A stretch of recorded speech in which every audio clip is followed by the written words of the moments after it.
Ensuite, pour la question 2, on nous dit factoriser les expressions suivantes.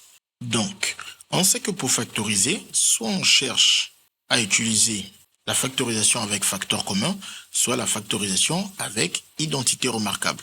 On commence par écrire quelque part sur le brouillon ou quelque part sur la copie au crayon nos identités remarquables. Et ensuite, en observant notre expression, on peut constater que ça ne correspond ni à la première identité remarquable, ni à la deuxième identité remarquable, ni à la troisième identité remarquable. Bien évidemment, on regarde les identités remarquables dans le sens de la factorisation et non pas dans le sens du développement. Donc, si ce n'est pas une identité remarquable, il ne reste plus qu'à utiliser la méthode du facteur commun. Pour utiliser la méthode du facteur commun, il faut alors décomposer notre produit pour faire apparaître le facteur commun K. Donc, on cherche un nombre qui va apparaître en multiplication dans le premier produit, un nombre qui va apparaître en multiplication dans le deuxième produit. Déjà, il y a 2 qui pourra apparaître. 56 divisé par 2, ça fait 28, qui lui possède encore un 2. Et 32 divisé par 2, ça fait 16, qui lui possède encore un 2. Et donc, on pourrait encore prendre un autre 2, et donc prendre 4 en facteur. Le 28 divisé par 2 donne 14, qui lui possède encore un 2. Et le 16 divisé par 2 possède encore un 2.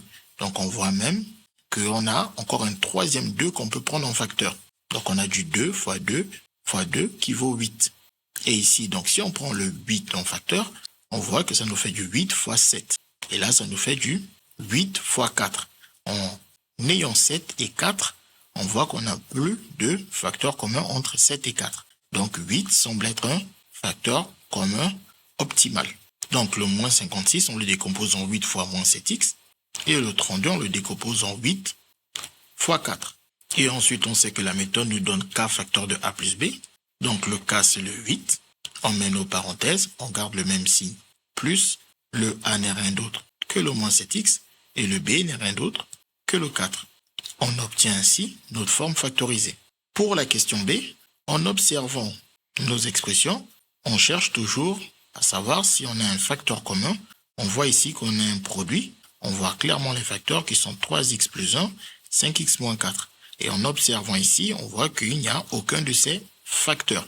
Par contre, par expérience, en regardant cette expression, elle nous fait clairement penser à une identité remarquable. Et lorsque c'est le cas où on peut faire des factorisations préliminaires, il est fortement recommandé de les faire. Car ici, on voit clairement qu'on n'a ni facteur commun, ni identité remarquable sur toute l'expression, mais uniquement une identité remarquable sur une partie de l'expression. Donc, c'est un calcul préliminaire de factorisation qu'il va falloir faire ici. Donc, ici, on doit commencer par reconnaître la première identité remarquable. Donc, on doit faire apparaître le a et le b. Ici, il nous faut un nombre au carré. C'est 3x au carré qui donne 9x au carré. Et ici, pour obtenir 1, ce n'est rien d'autre que 1 au carré. Une fois qu'on voit nos bons candidats pour a et b, au milieu, on vérifie qu'on a bien 2 fois a fois b. 2 fois 3, 6. Et avec le x fois 1, ça fait bien plus 6x. Donc, on a bien la première identité remarquable qui doit nous donner a plus b en parenthèse au carré. C'est-à-dire 3x plus 1 en parenthèse au carré. Et bien évidemment, pour que l'égalité soit conservée, on rajoute le reste à chacune de nos lignes. Et ici maintenant, on voit qu'il y a un facteur commun à apparaître. Ce carré n'est rien d'autre que le produit de cette parenthèse par elle-même. Et en observant notre expression, la parenthèse avec 3x plus 1 est notre facteur commun. On écrit alors cette parenthèse pour factoriser. On va mettre tout ce qui n'est pas facteur commun dans une grande parenthèse, mais comme on a déjà des parenthèses, on met alors des crochets. Dans ces crochets, on écrit ce qui reste lorsqu'on retire le 3x plus 1. On a ce 3x plus 1 qui reste, ce moins et ce 5x moins 4. Et maintenant, comment on va enlever les parenthèses ici? En disant que comme il n'y a rien avant cette parenthèse, on peut réécrire 3x plus 1. Et comme il y a un moins avant cette parenthèse, le plus 5x ici devient moins 5x. Et le moins 4 nous donne plus 4.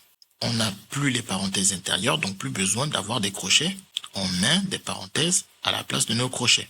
Et ensuite, on réduit dans notre parenthèse. 3x moins 5x donne moins 2x. Et plus 1 plus 4 donne plus 5. On obtient ainsi la forme factorisée pour la question B.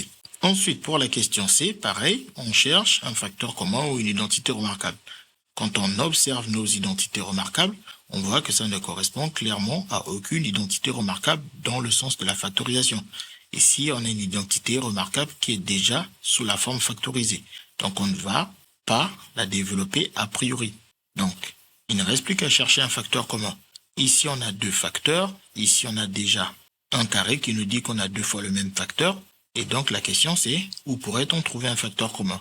En observant de plus près nos expressions, on voit qu'il y a une factorisation préliminaire qui peut être effectuée à l'intérieur de cette parenthèse.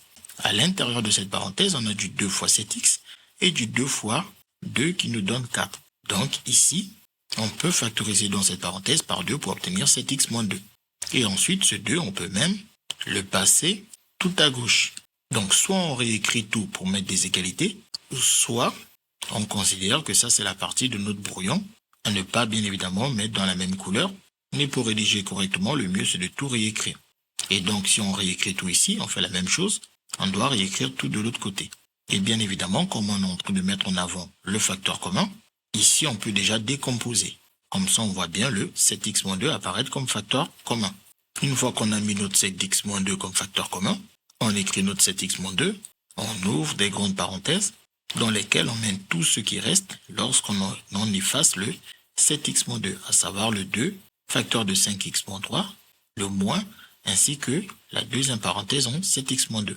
Et maintenant ici on sait qu'on va enlever les parenthèses, on a ce 2 devant une parenthèse, on va le distribuer, 2 fois 5x donne 10x, et 2 fois moins 3 donne moins 6. Et ici le moins devant la parenthèse change tous les signes. Et comme on a enlevé les parenthèses, on n'a plus besoin des crochets, on met des parenthèses. Et ensuite, on va réduire dans les parenthèses, on a 10x moins 7x, 3x. Et là, le moins 6 plus 2, moins 4. On obtient ainsi la forme factorisée pour la question C. Bien évidemment, il faut toujours penser à vérifier qu'il n'y a pas une autre factorisation possible à effectuer dans les parenthèses. On aurait très bien pu avoir à la fin de notre parenthèse quelque chose de la forme 14x moins 4. Par exemple, si on avait eu 6x moins 4, il aurait fallu factoriser par 2 pour dire que ça fait 2 facteurs de 3x moins 2.